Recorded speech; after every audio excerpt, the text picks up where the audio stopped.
भगवान ने महाभारत युद्ध में जब दुर्योधन और अर्जुन दोनों मांगने के लिए आए तो भगवान बोले एक तरफ हमारी सेना, एक तरफ अकेले हम, लेकिन हमारी शर्त है कि हम शस्त्र नहीं उठाएंगे। तो दुर्योधन ने सीधे कहा मुझे सेना दे दो।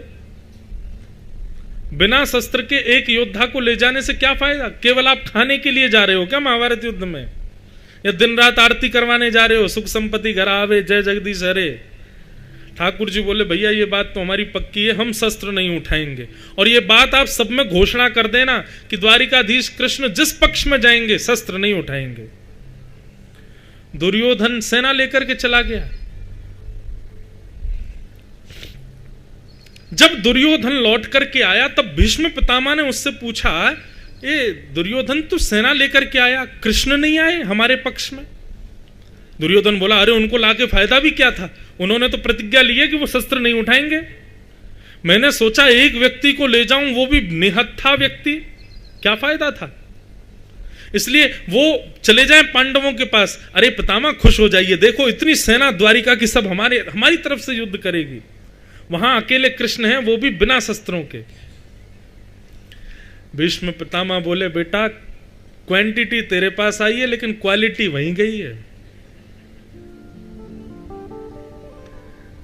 आजकल का मानव भी ऐसा ही है, क्वांटिटी ज्यादा चाहिए, क्वालिटी चाहे रद्दी हो जाए। लेकिन पांडवों के पास भले ही क्वांटिटी नहीं थी, एक ही थी, लेकिन क्वालिटी थी, श्री कृष्ण थे। इसलिए कम लो लेकिन क्वालिटी देख करके लो। यह बात हर चीज में लागू है, भक्ति में भी लागू है। भीष्म पितामह बोले लेकिन अब आनंद आएगा, यदि वे प्रतिज्ञाबद्ध हैं तो मैं भी प्रतिज्ञा धारण करता हूं। वासुदेव कर चक्र न धरहि तो तुमको मुख न दिखाऊं, लाजत है मेरी गंगा जननी में शंतनु सुत न कहाऊं। यदि महाभारत युद्ध में श्री कृष्ण ने शस्त्र धारण नहीं किया तो मेरे प्राण जब निकलेंगे तो मेरा शव उल्टा गिरेगा, किसी को अपना मुख नहीं दिखाऊंगा मैं। और मेरे नाम के आगे से शंतनु सुत गंगा पुत्र ये नाम हटा दीजिएगा। मैं घोषणा करके कहता हूं यदि मैंने वासुदेव कृष्ण के हाथों में शस्त्र धारण नहीं करवाए तो। महाराज प्रतिज्ञा ले ली भीष्म पितामह ने। अब महाभारत युद्ध प्रारंभ हुआ। 5 दिन तक तो भीष्म पितामह पीछे खड़े रहे, धनुष बाण उठाए ही नहीं उन्होंने, केवल ठाकुर जी का दर्शन कर रहे थे, कैसे रथ को इधर ले जाते हैं कभी उधर ले जाते हैं। यहां पे भीष्म पितामह ने वर्णन किया है। भीष्म पितामह कहते हैं मैं युद्ध थोड़ी कर रहा था।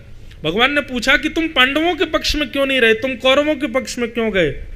तो भीष्म पितामह कहते हैं बोले प्रभु पांडवों के पक्ष में आता तो या तो आपके दाएं खड़ा होता या बाएं खड़ा होता, और दाएं बाएं से केवल आपका आधा आधा अंग दिखता, मुझे तो पूरा देखना था, इसलिए मैं सामने खड़ा हुआ, इसलिए मैं कौरवों के पक्ष में गया ताकि आप मुझे पूरे दिख सको।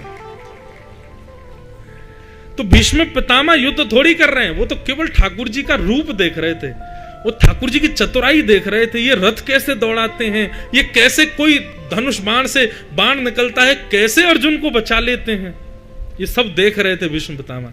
लेकिन 5 दिन के बाद जब कौरवों की सेना कम होने लगी तो दुर्योधन ने भीष्म पितामह से कहा प्रभु हमें तो ऐसा लगता है हमारा अन्न खाते हो लेकिन भला चाहते हो आप पांडवों का।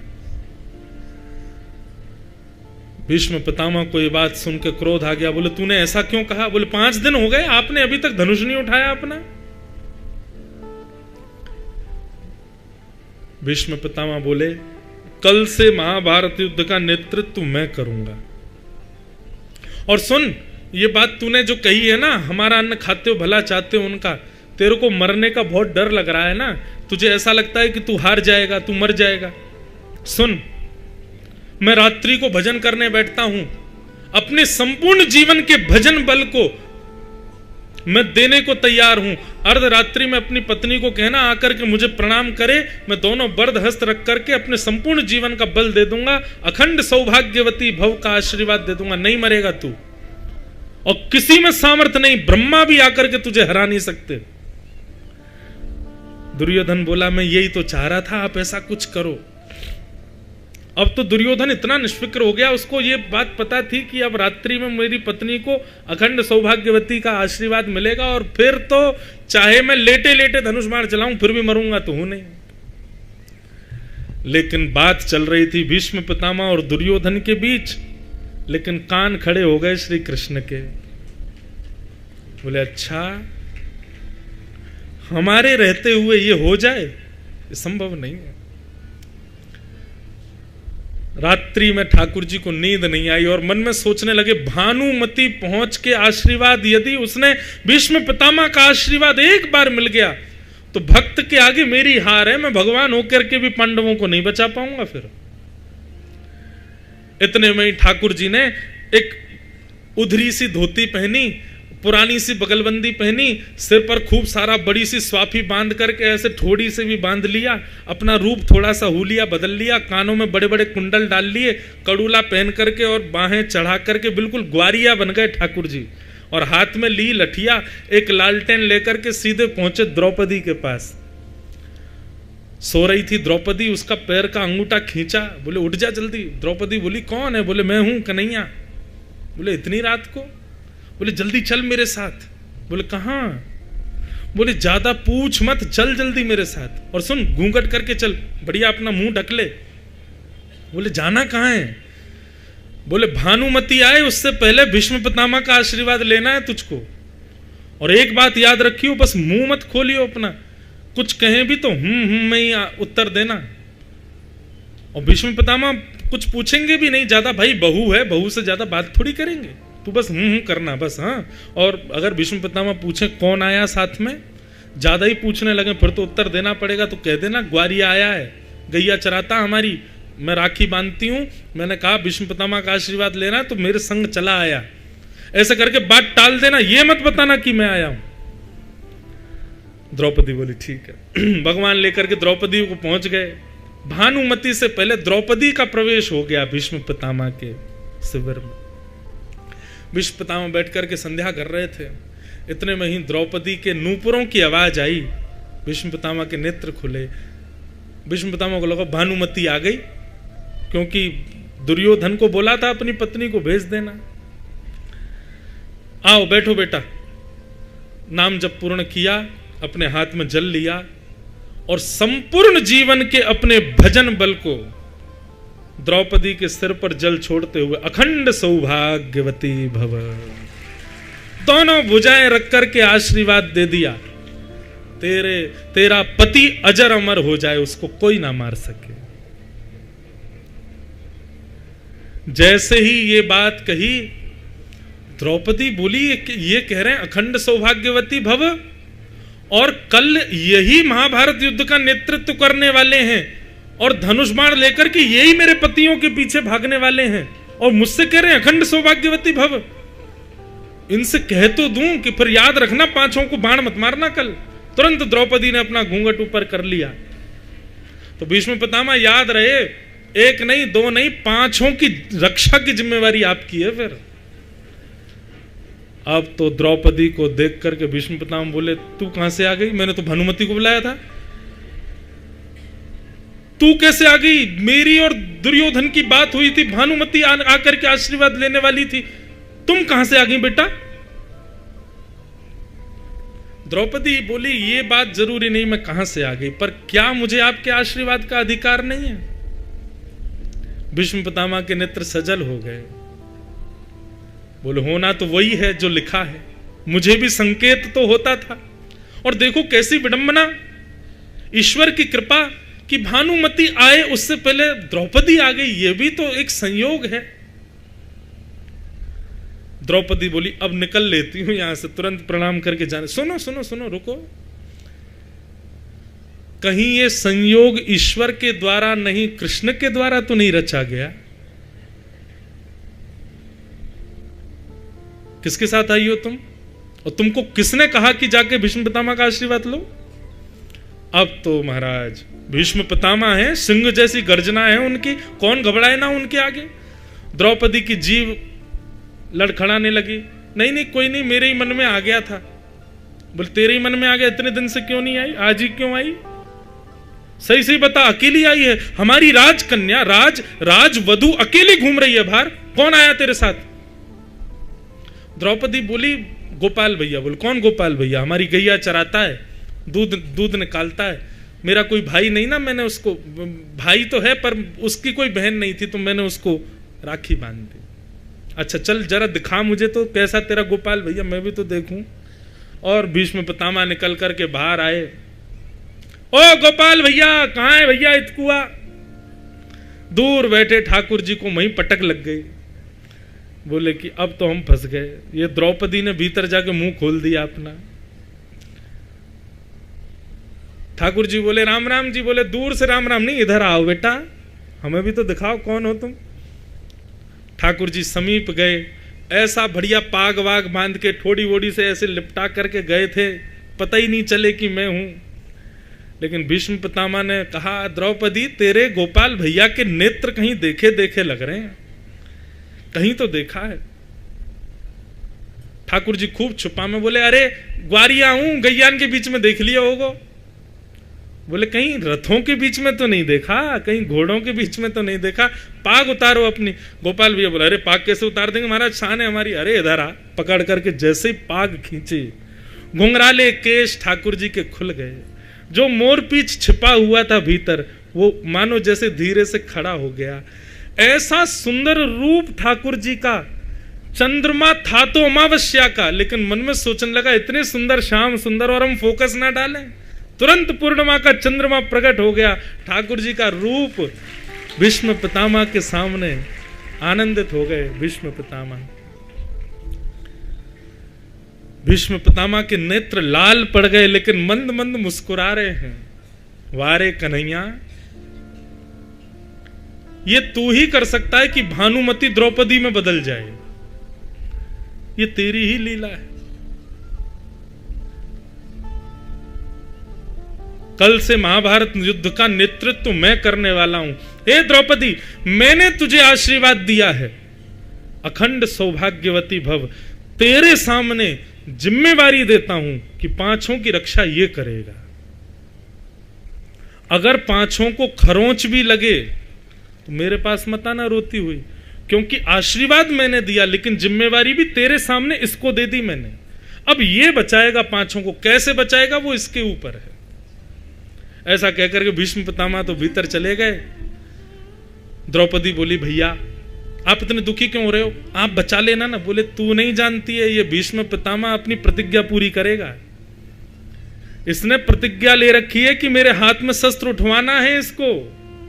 अगर तुम नहीं बताती कि मैं आया हूं तो पांचों की रक्षा भीष्म पितामह करता, लेकिन अब तुम्हारे सामने इसको मुझे जिम्मेवारी दी और इसकी प्रतिज्ञा को पूर्ण करने के लिए ये सारी ताकत लगाएगा कि मैं कैसे भी शस्त्र उठाऊं और मेरी प्रतिज्ञा टूटेगी।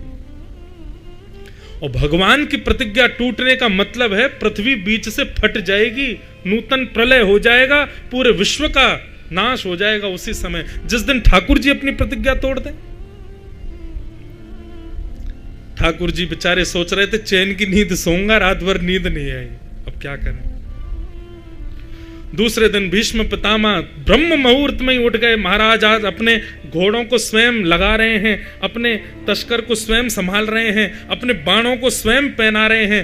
पूरे युद्ध भूमि में पहले ही योद्धाओं के आने से पहले ही भीष्म पितामह घूम घूम करके देख आए, यहां से इसको मारूंगा, यहां से उसको मारूंगा, सब पहले ही नियोजित कर दिया। योद्धाओं के आने से पहले ही भीष्म पितामह रणभूमि में खड़े हैं।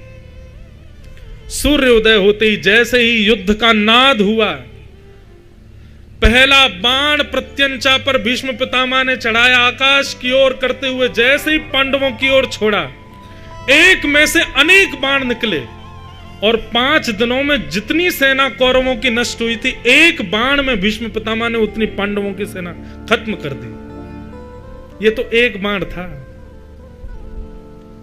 भीष्म पितामह बोले अब बचा, इन पांचों को कैसे बचाएगा। और महाराज भीष्म पितामह युद्ध भूमि में आज मानो जैसे लग रहा था सूर्य श्वेत वर्ण के होकर के आ गए हों सबको मारने के लिए। आज ठाकुर जी घबरा रहे हैं युद्ध भूमि में। तभी भीष्म पितामह ने एक चक्रव्यूह बनाया और उस चक्रव्यूह में फंस गया अर्जुन का रथ। अर्जुन को केंद्र में लेकर के प्रत्यंचा बाण पर चढ़ा करके जैसे ही अर्जुन को केंद्र में लिया, भगवान सोचने लगे भीष्म पितामह का बाण है, जितनी द्रुत गति से मेरा रथ चलता है उतनी ही द्रुत गति से इनका बाण है। यदि ये लगा तो इतना समय भी नहीं मिलेगा कि मैं भगा सकूं रथ को।